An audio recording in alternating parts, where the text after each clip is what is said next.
ஓம் சாந்தி 17/4/2024 சாக்கார முரளி முரளியின் சாரம். இனிமையான குழந்தைகளே, இந்த அதிசய படிப்பை எல்லையற்ற தந்தை கற்பிக்கிறார். தந்தை மற்றும் அவரது படிப்பில் எந்த சந்தேகமும் வரக்கூடாது. நமக்கு கற்பிப்பவர் யார் என்ற நம்பிக்கை முதலில் இருக்க வேண்டும். கேள்வி: குழந்தைகள், நீங்கள் நிரந்தர நினைவு யாத்திரையில் இருக்க வேண்டும் என்ற ஸ்ரீமத் ஏன் கிடைத்திருக்கிறது? குழந்தைகளாகிய நீங்கள் சதா நினைவு யாத்திரையில் இருக்க வேண்டும் என்ற ஸ்ரீமத் ஏன் கிடைத்திருக்கிறது? பதில்: ஏனென்றால் மாயா விரோதி இப்போதும் உங்கள் பின்னால் இருக்கிறது. அது உங்களை விழ வைத்தது. இப்போது அது உங்களை பின்தொடர்வதை விடாது. அதனால் தவறு செய்யாதீர்கள். நீங்கள் சங்கம யுகத்தில் இருக்கிறீர்கள். எனினும் அரைக்கல்பம் நீங்கள் மாயாவோட இருந்திருக்கிறீர்கள். எனவே மாயா உங்களை சீக்கிரம் விடாது. நினைவை மறந்தால் மாயா விகர்மம் செய்ய வைக்கும். அதனால் கவனமாக இருக்க வேண்டும். அசுர வழியில் நடக்காதீர்கள். ஓம் சாந்தி. தந்தை கற்பிக்க வந்திருக்கிறார் என்பது குழந்தைகளுக்கு தெரியும். அவர் முதலில் தந்தையாக இருக்கிறார், பிறகு டீச்சராக இருக்கிறார், பிறகு சத் குருவாகிறார். உண்மையில் தந்தையை தவிர வேறு யாரும் இவ்வளவு ஞானத்தை கொடுக்க முடியாது. முதல்ல தந்தை, பிறகு டீச்சர், பிறகு குருவாக இருக்கிறார். ஆனால் இப்படிப்பட்ட உண்மையில் தந்தையை தவிர வேறு யாரும் இவ்வளவு ஞானத்தை கொடுக்க முடியாது என்ற நம்பிக்கை உங்களுக்கு இருக்க வேண்டும். முதலில் இந்த நிச்சய புத்தி இருக்க வேண்டும். நம்பிக்கையும் ஆத்மாவிற்கு புத்தியில் இருக்கிறது. ஆத்மாவிற்கு இந்த ஞானம் கிடைக்கிறது. இவர் நமது பாபா. இந்த நம்பிக்கை குழந்தைகளிடம் மிக உறுதியாக இருக்க வேண்டும். வாயால் எதையும் சொல்ல வேண்டியதில்லை. ஆத்மாக்களாகிய நாம் ஒரு சரீரத்தை விடுத்து மற்றதை எடுக்கிறோம். ஆத்மாவில்தான் எல்லா சமஸ்காரங்களும் இருக்கின்றன. பாபா சொல்கிறார், இனிமையிலும் இனிமையான ஆன்மீக குழந்தைகளே, நான் ஒவ்வொரு கல்பமும் புருஷோத்தம சங்கம் யுகத்தில் சாதாரண சரீரத்தில் வருகிறேன் என்றுதானே சொல்கிறார். இப்படி அவரே சொல்கிறார். அவர் மிக ஏழையாகவும் இல்லை, பெரிய செல்வந்தராகவும் இல்லை, சாதாரணமாக இருக்கிறார். அவர் நமது தந்தையாவார். நாம் ஆத்மாக்கள்.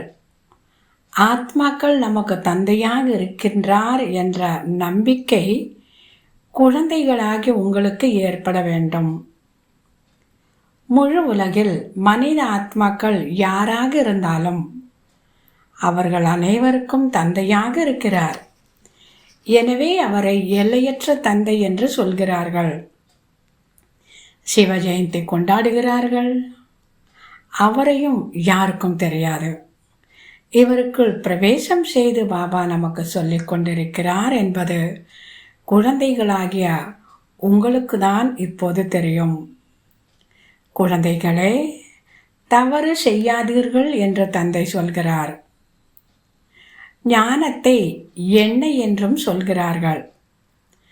அணைந்திருக்கும் தீபங்களில் நீங்கள் வந்து ஞான எண்ணெய் ஊற்றுகிறீர்கள்.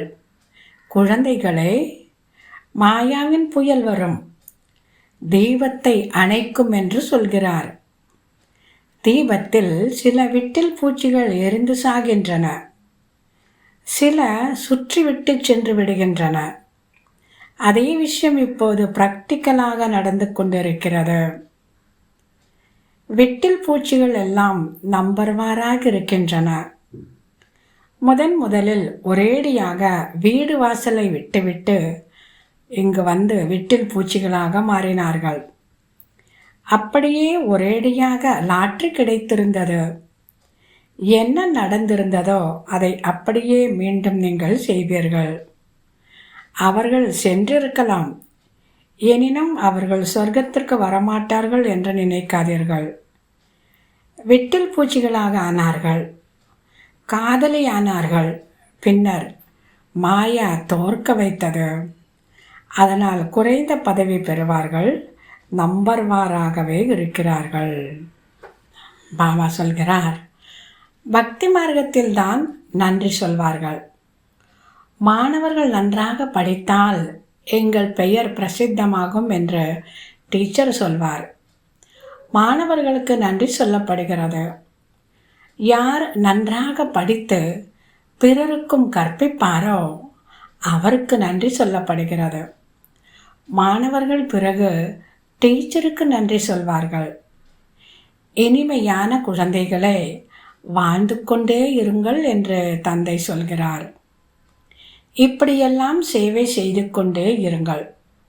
கல்பம் முன்னரும் செய்தீர்கள். நல்லது.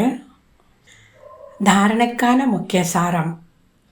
முதலாவது, நமக்கு பாடம் கற்பிப்பவர் மனித டீச்சர் கிடையாது. சுயம் ஞானக்கடல் நிராகார தந்தை டீச்சராகி நமக்கு பாடத்தை கற்பிக்கின்றார் என்ற நம்பிக்கையும் போதையும் சதா இருக்க வேண்டும். இந்த படிப்பால் தான் நாம் சத்தோ பிரதானமாக மாற வேண்டும். இரண்டாவது, ஆத்ம வடிவ தீபத்தில் தினந்தோறும் ஞான எண்ணெய் ஊற்ற வேண்டும். மாயாவின் எந்த புயலும் அசைக்க முடியாதபடி ஞான எண்ணெயால் சதா பிரகாசிக்க வேண்டும். முழுமையான விட்டில் பூச்சிகளாகி தீபத்தில் பலியாக வேண்டும். வரதானம். சதா ஒரு தந்தையின் அன்பில் மூழ்கியிருக்கும் சகயோகி சோ சஹஜ யோகி ஆத்மா ஆகக. சதா ஒரு தந்தையின் அன்பில் மூழ்கியிருக்கும் சகயோகி சோ சஹஜ யோகி ஆத்மா ஆகக. விளக்கம். எந்த குழந்தைகள் தந்தை மீது அதிகமான அன்பு வைத்திருப்பார்களோ அந்த அன்பான ஆத்மாக்கள் சதா தந்தையின் உயர்ந்த காரியத்தில் ஒத்துழைப்பு கொடுப்பார்கள். யார் எந்த அளவு ஒத்துழைப்பு கொடுப்பாரோ அந்த அளவு சஹஜ யோகியாக மாறிவிடுவார். முதல்ல சகயோகி, பிறகு சஹஜ யோகிங்கிறது பாபா புரிய வைக்கிறாரு. தந்தையின் அன்பில் மூழ்கி ஒத்துழைக்கும் ஆத்மா ஒருபோதும் மாயாவிற்கு ஒத்துழைப்பு கொடுக்க முடியாது. அவரது ஒவ்வொரு எண்ணத்திலும் பாபா மற்றும் சேவை இருக்கும். அதனால் அவர்கள் உறங்கினாலும் அதில் நிம்மதியும் சாந்தியும் சக்தியும் கிடைக்கும். உறக்கம் உறக்கமாக இருக்காது. நன்றாக சம்பாதித்து மகிழ்ச்சியில் படித்திருப்பது போன்று தோன்றும். அவ்வளவு மாற்றம் ஏற்படும். ஸ்லோகன். ஆனந்த கண்ணீரின் துளிகள் உள்ளத்தின் டப்பியில் முத்துக்கள் ஆகின்றன. ஆனந்த கண்ணீரின் துளிகள் உள்ளத்தின் டப்பியில் முத்துக்கள் ஆகின்றன.